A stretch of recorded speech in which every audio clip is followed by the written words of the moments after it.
Congratulation Shivaji Rao. किस लिए? भाई आज जिससे भी पूछो उसके मुंह में तुम्हारा ही नाम है। अब तो तुम्हें मैदान में उतरना ही पड़ेगा।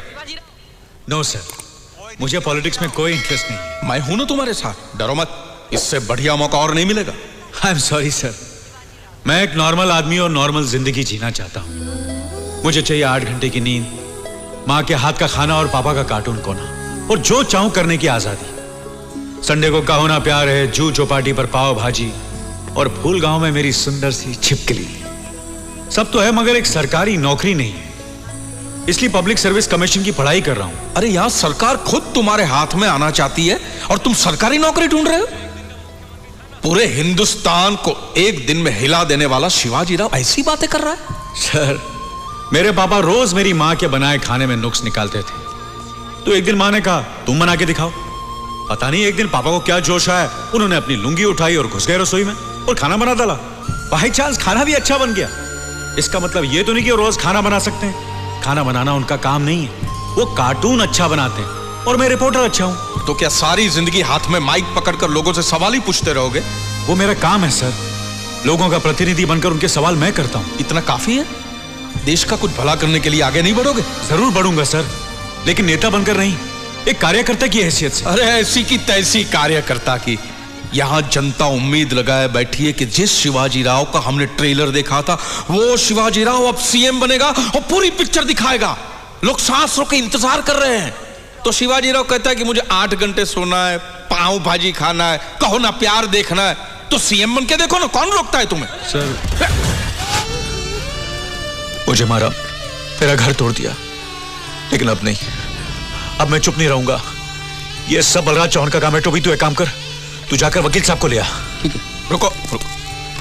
क्या करोगे? हा? केस करोगे? बहुत अच्छे, करो।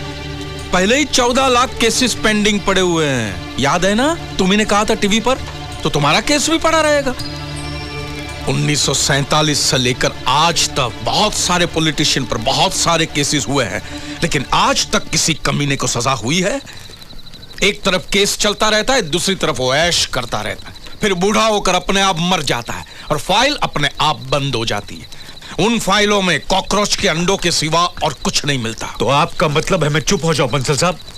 मैं मीडिया का आदमी हूं, मैं टीवी न्यूज़पेपर वालों को बुलाकर बलराज चौहान की धज्जियां उड़ा दूंगा। उन्होंने तुम्हारी क्यू टीवी की जो धज्जियां उड़ाई वो भूल गए? सर, आखिर गलती क्या है मेरी? इस देश में भलाई करना सबसे बड़ी गलती है। एक इंटरव्यू तो किया था मैंने, वो मेरा काम था।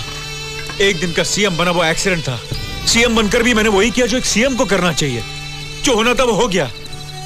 अब मैं वापस एक आम आदमी हूं, फिर भी वो मेरे पीछे क्यों पड़े हुए हैं? कौन कहता कि तुम एक आम आदमी हो? जिस दिन तुम सीएम की कुर्सी पर बैठे तुम आम नहीं रहे, अंगूर हो गए हो पॉलिटिक्स के।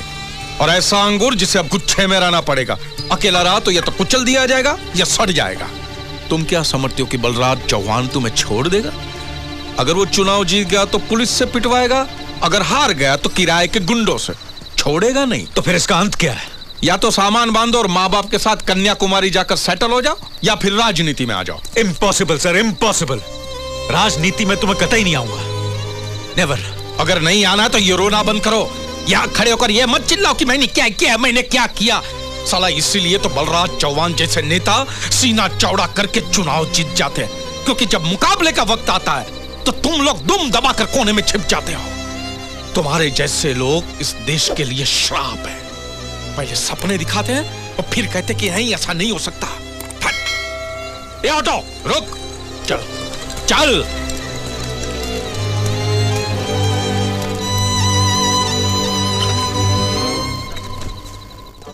हाय दोस्तों, हमारे लोगों की वीडियो अच्छी लगे थे तो प्लीज सब्सक्राइब करें और लाइक करें।